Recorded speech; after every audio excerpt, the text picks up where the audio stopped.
What would happen to the price of Bitcoin if Tether died tomorrow?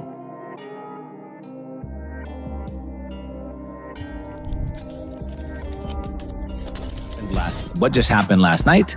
The PBOC, China's central bank, just announced the largest stimulation package that we have seen. It's the monetary bazooka, if you will. To the Ethereum Foundation, where we have been able to verify and validate some, very interesting information that is going to create a bombshell in this documentary. I'm so glad you brought up the Tether situation because, I mentioned I was a little surprised when I was asked to speak here because I just published a video called Bullish on Bullshit, which was a reason to invest in Bitcoin because there was a scam at the heart of it called Tether, which was supporting its liquidity and which was pumping up the Bitcoin price through the process that you just described. So they're not pumping the price of Bitcoin. They're pumping the price of the amount of liquidity that fiat needs to prevent the impairment of really bad just policies and zombie companies that need another breath of the fiat air, right? Or the fiat liquidity. The difference will not be between those who are disrupted and those who survive, but it will be between those who are cannibalized because they're not seeing it coming and they're not embracing it.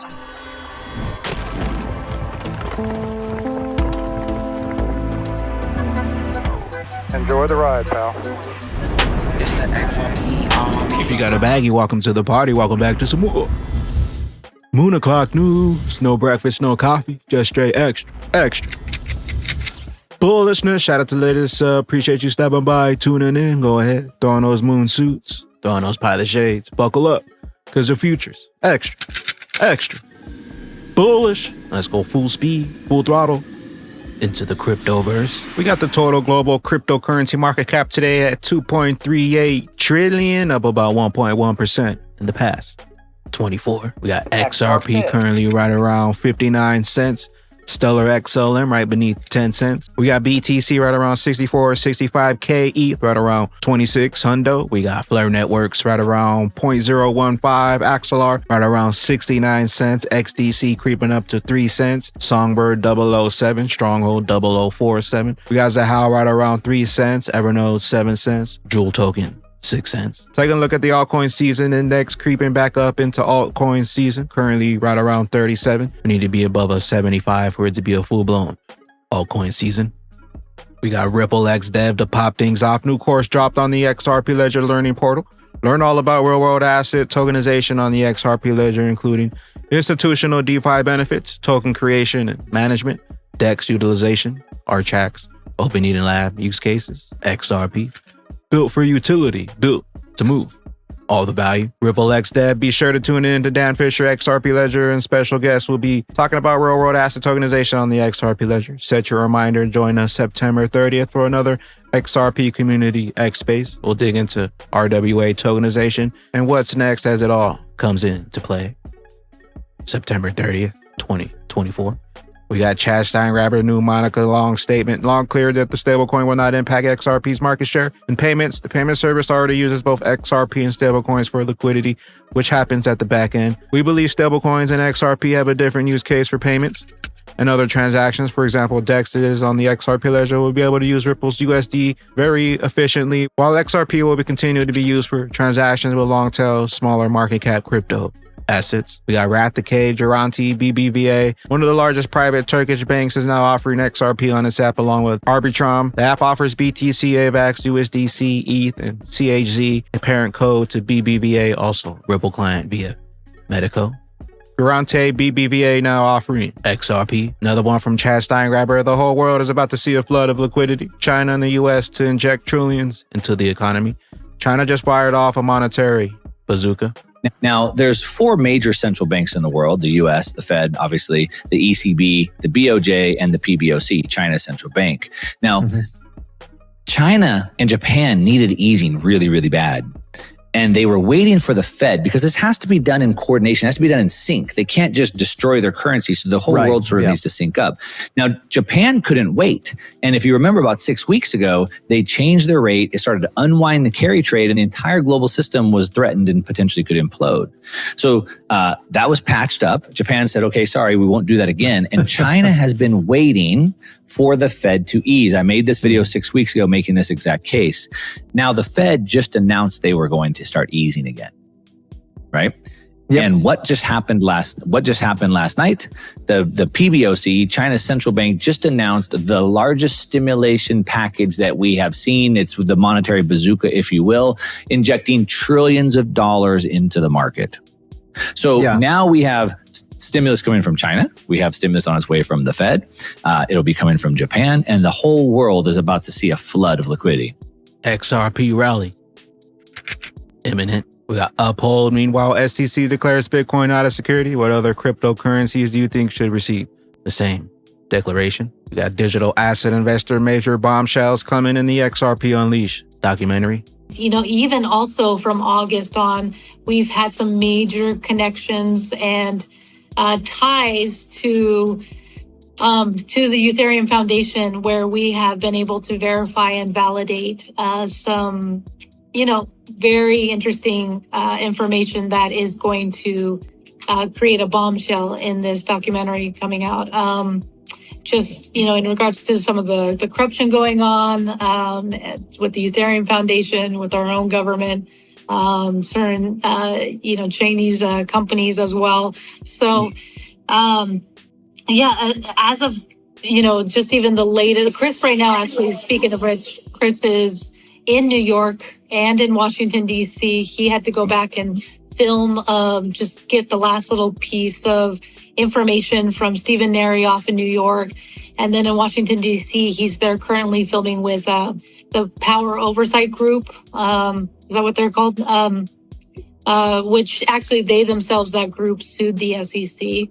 So that was a huge get. And we also were able to connect with, through Stephen and through some other people, connect with James O'Keefe as well. We're still kind of making, we're still kind of figuring out kind of when's the best time to get him involved and how he's going to play a role in helping us promote this. But, exciting things are coming, major bombshells, even more so than what I am telling you guys. But we got one from Mike Benz. The bad news is the entire crypto world is BS.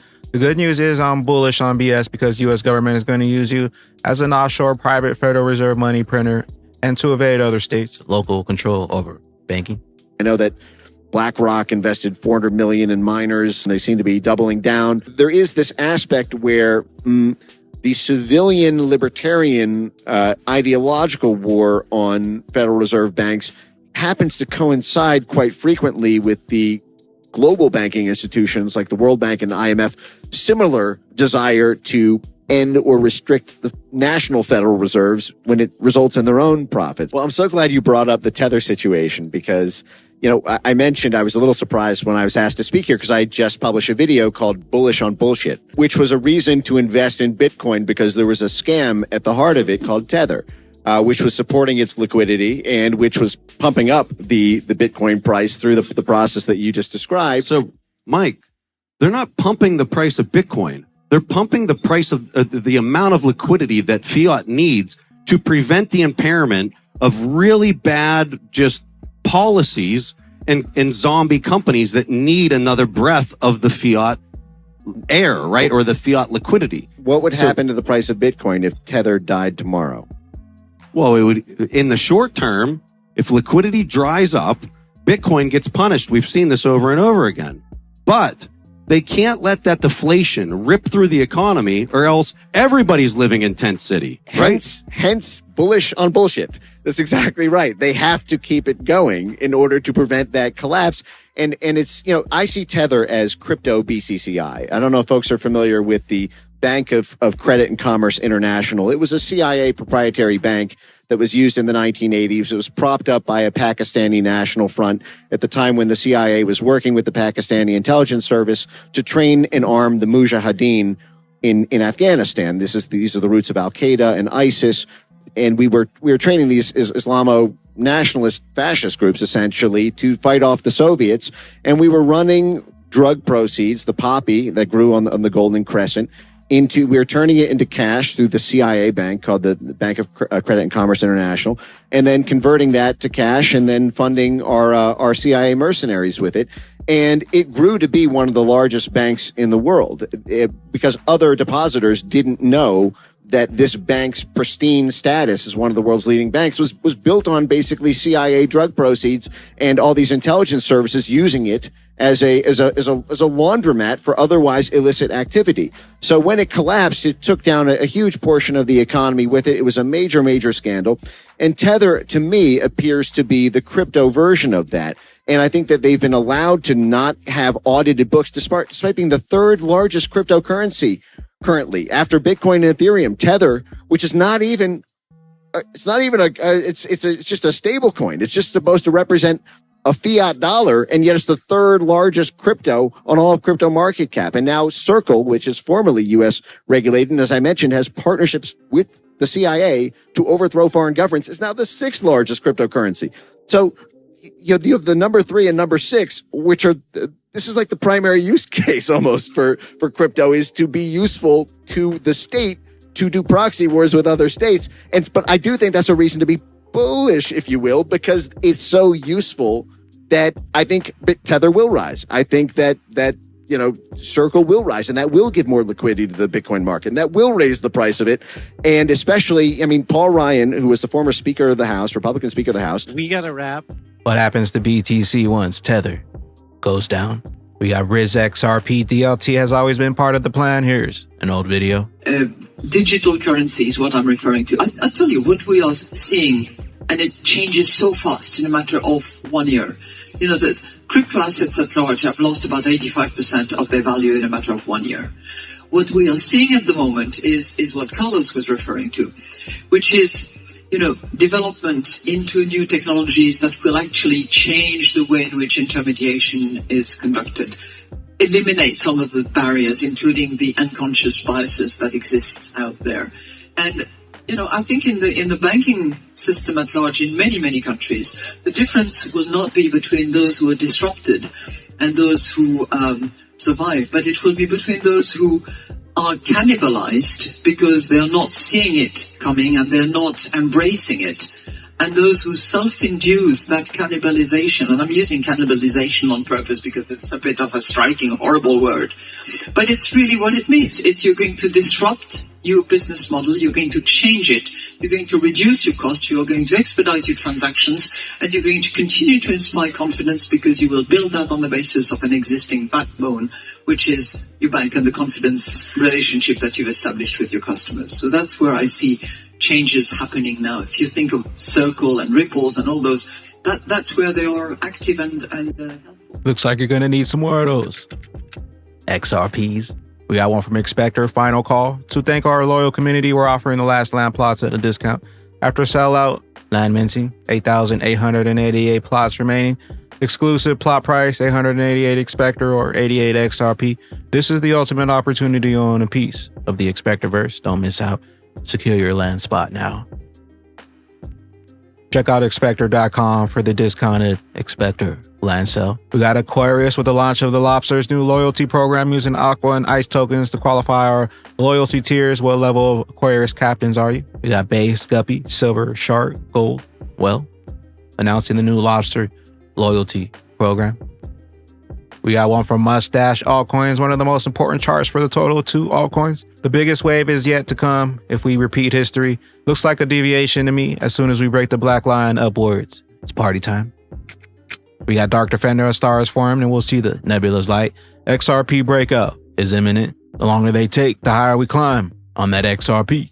Rich list top 10% holder, 3,031 XRP, top 1% holder. 61,500 XRP. Where will those bags be when that regulation jar of molasses finally breaks open and XRP's true price, pot of gold, is finally revealed?